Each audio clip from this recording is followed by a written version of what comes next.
Do we though? Do we really have to talk about wrestling? No, I'm just kidding. I mean, we could keep circle jerking here if we want to. No, Just we don't have make a me laugh lot to too talk much. about today, fellas. We have a lot to talk about today. So let's get on to it. All right. Um, PCO, let's start with the news with him, how he broke the TNA Digital Media Championship belt at the People versus GCW. Mm-hmm. Um, it was reported that he went to business for himself. The people that were the promoters, they didn't think he was going to do anything like that. After the match that he won, which by the way, I don't think he was supposed to win that match Really? because yeah, because he's finishing up with TNA. I believe his contract already expired in 2024, so His contract expires Thursday. Thursday is his last day under contract. okay, so that's probably why That's a why reason why TNA's livid. he won the belt. But yeah, he destroyed the belt after the match. And it's saying that the reasoning behind that was because TNA didn't extend his contract or renew his deal.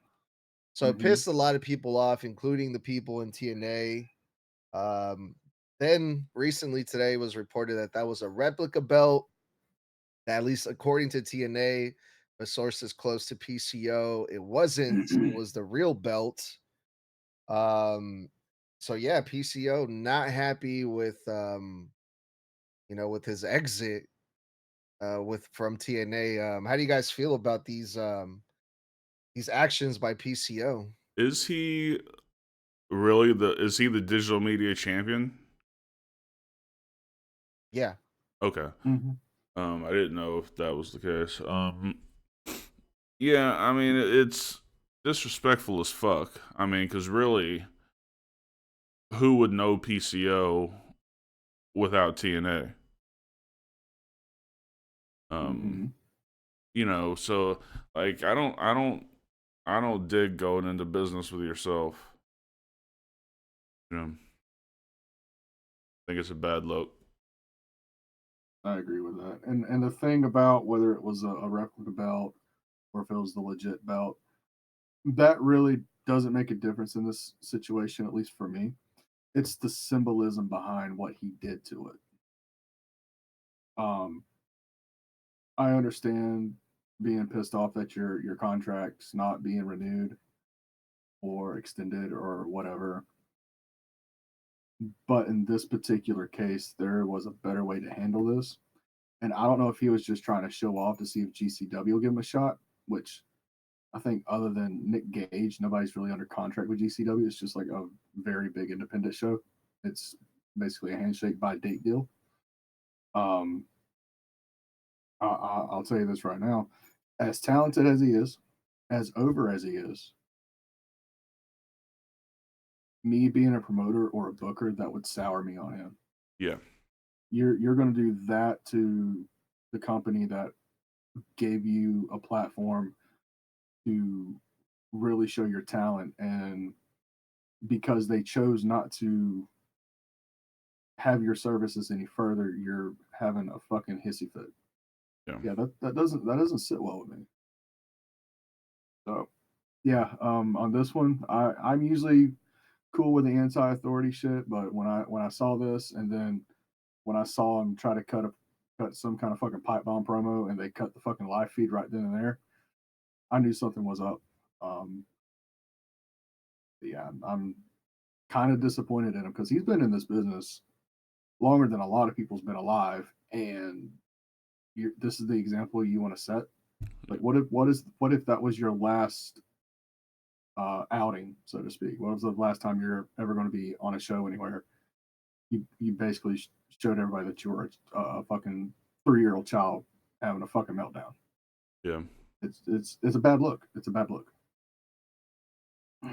Are we gonna see the modern version of the Montreal screw job on Thursday?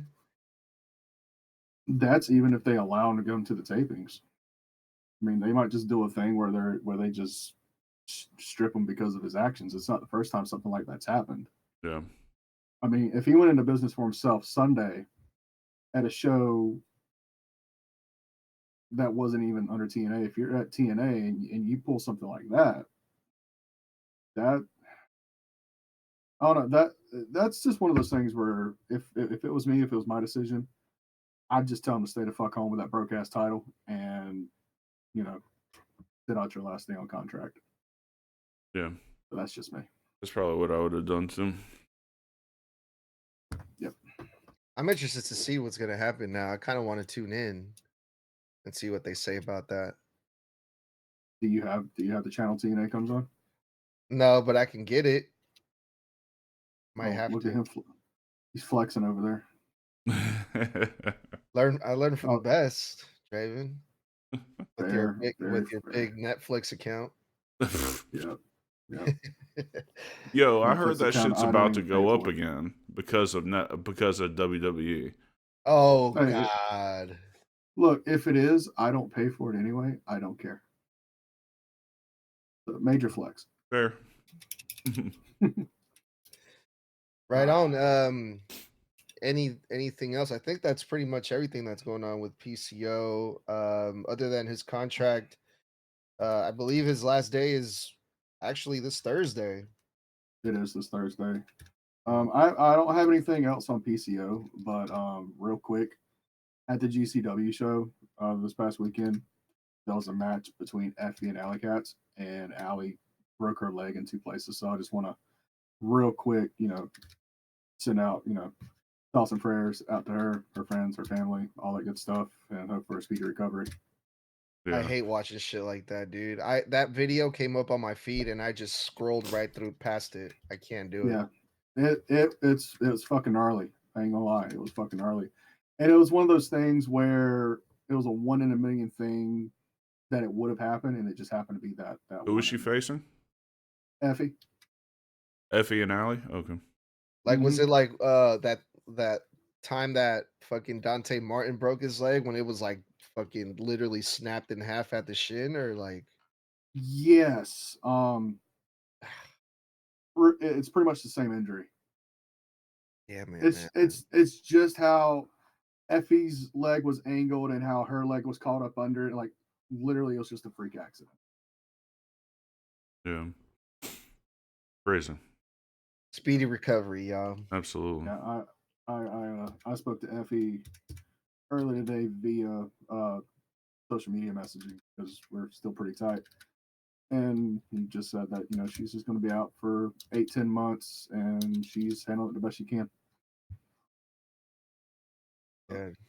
Yeah. Flex on that too. It's really rough when someone who brag. makes their living on independent wrestling has to go down for an injury. There's no help. No.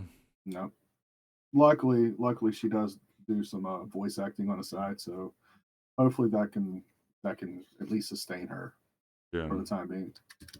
Dude, does that ever like affect you like mentally after you had an injury that bad? Like when you go back to the ring, do you still wrestle the same way, or are you like more cautious? I think that if anyone says that they're not thinking about it, they're lying. Like, yeah, definitely. From my experience, you can go and watch one of my matches before I broke my neck, and then one of my matches after I broke my neck, and it's 2 different styles entirely. Like, I don't like taking spike bumps. I barely like taking DDT bumps. I will not touch the fucking top rope anymore. Like, Dark seen me a few times try to just go up there before shows just to try to get a feel for it, and I can't do it. So, yeah, that makes sense. I do everything I can to protect my neck because that was the worst injury I've ever had, and I don't want to risk messing it up again and possibly not walking anymore. So yeah, that's rough. You definitely don't wrestle the same. You can try, but you'll have that mental block for the rest of your career. I don't know how it is with limbs. Like, I'll know soon because I basically had to quit because my shoulder was completely fucked. Mm-hmm. And it's better now. but I haven't had a match. So limbs are a little different because both my knees have been worked on before. I mean, obviously, running the ropes and doing all your footwork, you learn to work within your means, and you've heard me say it countless times during pre-show backstage stuff. Work within your means, work within your means, work within your means, and it's one of those things where it's always in the back of your mind, but at some point you can't let it hinder you. Mm-hmm. Like, obviously, I wear braces when I work. Obviously, things do happen from time to time, like the Boston Crab botch last year. Shit like that just happens, but you move on from it. You can't keep dwelling on it. All right, let's get back to the news. Well, since we're talking about TNA, let's stick to that topic. TNA Genesis, they had their pay-per-view the 19th, a couple days ago, and this was in Texas. I believe this was the 13th Genesis pay-per-view in TNA history, and the first one since 2021. This pay-per-view also featured some NXT talent. And I must add that after the show, even the Hardy Boys kind of teased a match or an appearance with NXT. So a lot of stuff happened in this pay per view, fellas. What you guys think about this show?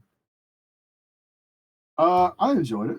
Really, no negativity coming from it. Obviously, we have a new TNA World Champion, Joe Hendry. Congratulations to him. He's worked his ass off for it. And he deserves it. We heard the crowd very clearly with certain workers on the card. One of the more prominent ones was Tessa Blanchard, with the crowd screaming that she's a racist, which I thought was fucking amazing. I loved every second of it. Hilarious. It was. Oh, it's almost as the only other thing that I've heard recently that is up there with "you're a racist" is "please be careful" when. Oh God, yeah. At the last AEW pay-per-view when they fell off the top rope. But as always, TNA put on a phenomenal pay-per-view. Their pay-per-views are, to me, top notch every time. They never disappoint. It's going to be real interesting to see what they do with the Hardys with Fraxium. Don't mistake it. It probably won't just be NXT appearances. They'll probably get some main roster appearances as well with this working relationship, and it's the Hardys, so why the fuck not? And yeah, it was a great show. One thing I did find interesting was Joe Hendry Monday morning went on Busted Open Radio and basically called out John Cena. Wow. And Dark had a not necessarily an idea, but a thought that kind of goes back to the 17th world title. You want to kind of delve into that real quick? Yeah, I was just spitballing on it, and I was like, what if wrapped into this NXT TNA deal is it where when it comes time, John Cena wins the TNA World Championship for his 17th championship? And right. As I'm thinking back on it, one, it would be a slap in the face to John Cena, but two, then they would have to go back and recognize all the TNA championships from before. AJ Styles would be, how many more championships would he have if they recognized it? Like 6. Yeah. Give me a second, I'll get you an exact count on that.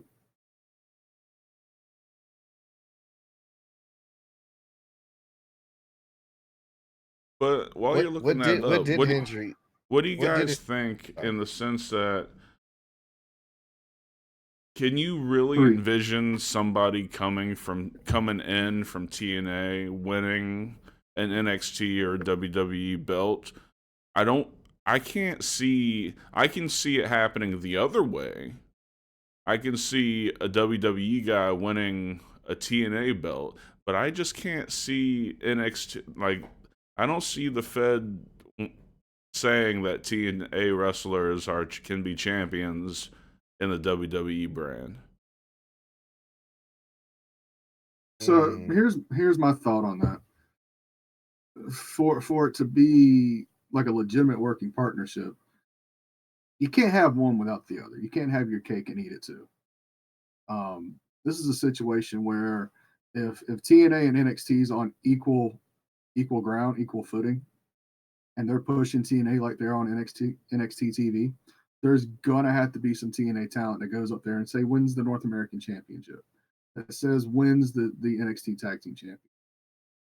I mean, case in point, if any tag team in TNA is going to win those NXT tag titles, it's got to be the Hardys. Yeah.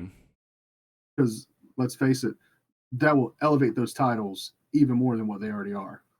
I'm not saying fucking you're going to see Nick Nemeth come on NXT television with the NXT title. I think it would be fucking poetic justice, personally. But I don't see that happening. I don't see where, Moose is going to come and defend his X Division title against the NXT champion and so on and so forth. It's going to be real interesting to see. I'd say at most within the next 6 months, we'll see where everybody sits on that particular subject as far as TNA talent winning NXT titles and vice versa. Right now, with it just barely being 2 weeks old at the time of this recording, that merger, I'm just going to sit back and enjoy the ride for right now. Yeah, absolutely. And I guess we'll see. I mean, we'll see if they consider themselves equal, if title changes happen. Before we leave Genesis, a couple of interesting exits happened during the show. It was Jordan Grace's last date with TNA. She's believed to be WWE bound. And then something that I guess I haven't followed it closely enough. Josh Alexander quit as well. Well, the thing about Josh Alexander, and I kind of, filled you in on this. He's been saying for months that he's not renewing his contract, that he wants to go into the free agency and just see what's out there. He wants to bet on himself. And, he's made it clear that TNA's offered him, a renewal, and they'll have an offer waiting for him if he decides to come back. But he wants to bet on himself. He wants to see if he can go do AEW. He wants to see if he can go do independence. He wants to see if he can go do WWE NXT. He wants to bet on himself. And it's great that TNA's given that protection net of just in case he needs to come back to TNA. But, all the respect in the world. Now, do I like how they did his exit? No, not really. Because, I mean, TNA fans are like deep-rooted wrestling fans. They go on the ringside and the WrestleNomics and stuff like that, so they follow along pretty closely. And he's made it very clear for months that this was going to be his last show for TNA. And maybe it's because Jordan Grace kind of got the hero's send-off, is why they didn't want to do it twice in one show. If that's the case, cool. But you didn't really have to make him look like a heel walking out. Right. Yeah. And maybe I'm just not. Obviously, I'm not following TNA as closely as I should. But has Mike Santana improved such that they can legitimately say he's the standard bearer now? I can't 100% say yes to that. Now, his in-ring work has grown quite a bit. His promo work still is something left to be desired. But if they're trying to, give him that push, I mean, Josh Alexander for the past, 4 years of TNA Impact Wrestling has been the heart and the soul. So if this was like their one chance to give him that major push, I can see why they did that.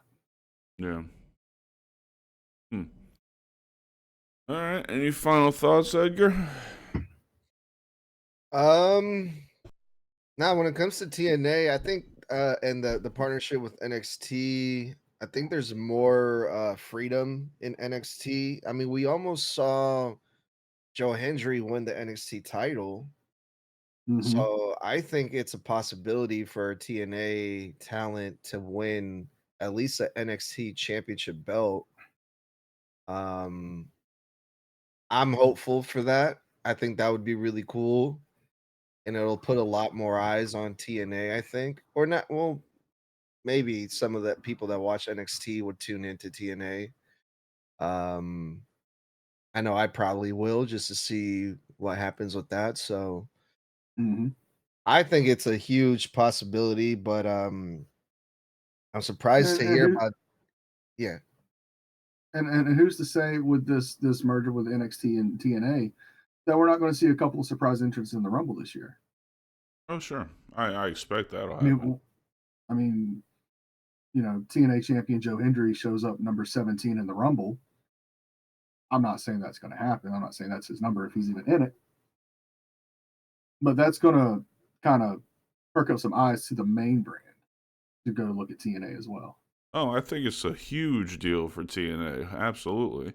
And I've said from the moment I heard about this deal that I'm hopeful that this deal will get TNA a bigger TV deal because I mean Axis is in 130,000 households. You know, that's you can't do a lot with that when they're, you know, right, they're getting 60,000 viewers an episode, you know. Plus they're streaming. I mean, they've been doing the able to watch it right after live stream anyway. Yeah. On TNA Plus. So I mean, they've kind of been a little ahead of the curve, kind of seeing what Netflix is going to do with Monday Night Raw and such. They were kind of ahead of the curve on that one. But who wants to bet? And this is just be between the three of us. If you're going to see one person from TNA enter the Royal Rumble, who would it be? The men's or the women's? Let's do one of each. I Jordan think Grace and Joe Hendry. Who was the first one? Jordan Grace is not. Grace is Jordan gone. Grace is. Yeah, Jordan's probably going to be signed with WWE by the time the Rumble comes. I imagine she'll probably show up at the Rumble, but she'll be a WWE talent at that point. So I think the safest bets are the two champions. I mean, you might see Masha, and you probably see Joe Hendry. I was thinking the same, but what if they threw a curveball in there and they threw Nick Nemeth in the Royal Rumble? As Nick Nemeth. Yeah. That'd be dope. And that's the thing is that if TNA guys come over, I need to see them in their current IP, their current gimmicks. I want to see Nick Nemeth, not Dolph Ziggler. Well, since Triple H has taken over, he's kind of done a real good job of allowing talent to be themselves. The most recent case in point was Shawn Spears. You know, he was Ty Dillinger for all those years in WWE, went away, became Shawn Spears in AEW, went back to his independent name, came back to WWE, signed as Shawn Spears. Yeah. No, I agree with that. And I think, you know, hopefully we keep seeing that. So, all right. Well, if there are any final thoughts on that, or we can just head to our commercial break. Let's run that shit into the commercial. We'll be right back. All right. Yup.